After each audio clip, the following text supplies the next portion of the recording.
अब बात करते हैं राहुल गांधी के उस बयान की जो उन्होंने ओबीसी को लेकर दिया था। अब उस बयान पर सियासी गलियारों में चर्चा शुरू हो गई है। बीजेपी ने कांग्रेस पर ओबीसी के साथ भेदभाव के आरोप लगाए हैं, तो उधर कांग्रेस का दावा है कि अगर ओबीसी राहुल गांधी की बात को समझ गया तो राहुल गांधी दूसरे आंबेडकर साबित होंगे।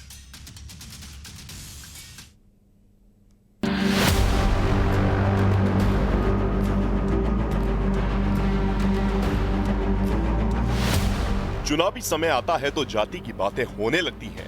मान अपमान, पिछड़ापन, इतिहास, आरक्षण और जाति जनगणना, हक और भागीदारी की बातें होने लगती हैं। कांग्रेस सांसद और लोकसभा में नेता प्रतिपक्ष राहुल गांधी को कुछ ऐसी ही बातें, कुछ ऐसी ही गलतियां दिल्ली में आयोजित कांग्रेस के भागीदारी न्याय महासम्मेलन में याद आने लगी, जिनकी वजह से ओबीसी पर पुरानी सियासी लड़ाई को नया रंग मिल गया। एक गलती मैंने की, क्या थी? जो ओबीसी वर्ग है उसका जिस प्रकार से मुझे प्रोटेक्शन करना था मैंने नहीं किया। अगर मुझे आपकी हिस्ट्री के बारे में, आपकी इश्यूज के बारे में थोड़ा सा भी ज्यादा मालूम होता, मैं तभी जाति जनगणना करा देता। राहुल गांधी का यह बयान जहां बीजेपी को उनके ऊपर हमला करने का मौका देता है, तो वहीं कांग्रेस नेताओं को यहां तक कहने के लिए प्रेरित कर देता है कि राहुल गांधी दूसरे आंबेडकर साबित हो रहे हैं। राहुल गांधी जी की बात में दूरदर्शिता बहुत है। राहुल गांधी जी की बात को अगर ओबीसी समझ गया तो चल पड़ा, तो राहुल गांधी उनके लिए सेकंड अम्बेडकर सिद्ध होंगे। अंबेडकर जी का अपमान, दलितों का अपमान, यही बन चुकी है कांग्रेस पार्टी की पहचान।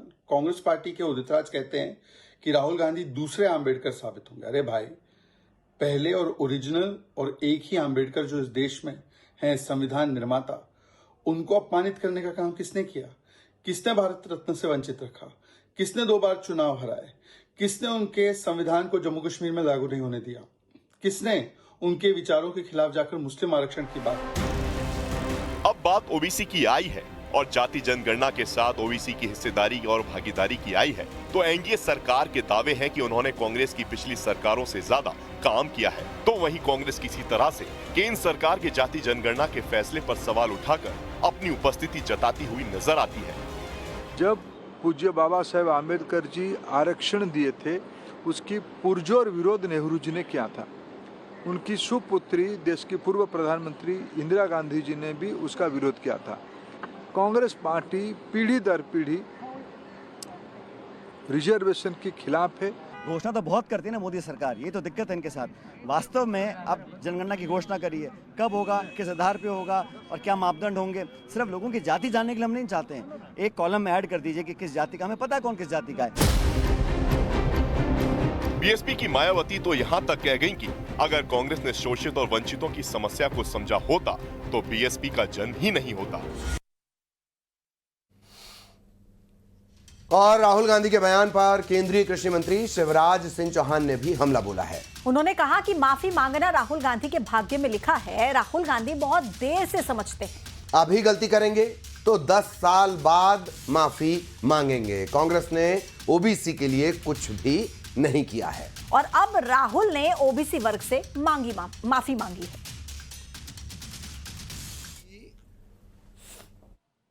बहुत देर से समझ पाते हैं। पहले उन्होंने आपातकाल के लिए माफी मांगी, फिर उन्होंने सिख दंगों के लिए माफी मांगी, फिर उन्होंने ओबीसी से माफी मांगी। ओबीसी के लिए किया क्या कांग्रेस ने? कांग्रेस बताए कि मंडल आयोग की रिपोर्ट को ठंडे बस्ते में किसने डाला था। आइए आगे बढ़ते हैं। 28 जुलाई से एमपी विधानसभा के मॉनसून सत्र का आगाज होने जा रहा है, लेकिन उससे पहले भी सियासी हंगामा शुरू हो चुका है। ये हंगामा विधानसभा सचिवालय की ओर से जारी किए गए एक आदेश को लेकर है। दरअसल मॉनसून सत्र के दौरान विधानसभा परिसर में प्रदर्शन और नारेबाजी पर रोक लगाने की बात कही गई। इस पर कांग्रेस ने बीजेपी पर हमला बोला। उधर बीजेपी का दावा यह है कि प्रदर्शन और नारेबाजी के कारण विधानसभा में जनता के मुद्दों पर काम नहीं हो पाता और इसीलिए ऐसा आदेश जारी किया गया है।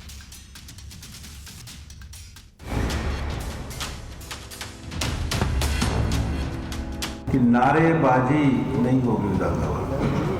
ये हिटलरशाही है या लोकतंत्र है? लोकतंत्र में नारेबाजी, विरोध करना और ये अधिकार है विधायक का वहां पर।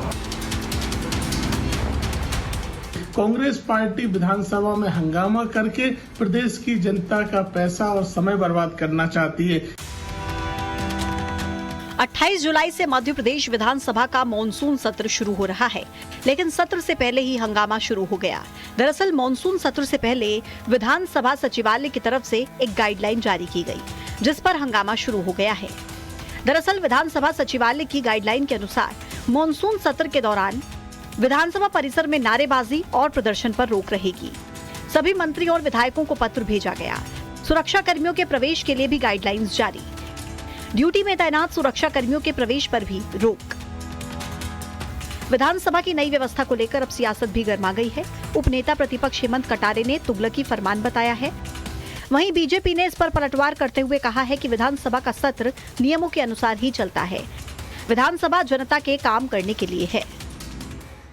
कि नारेबाजी नहीं होगी विधानसभा। ये हिटलरशाही है या लोकतंत्र है?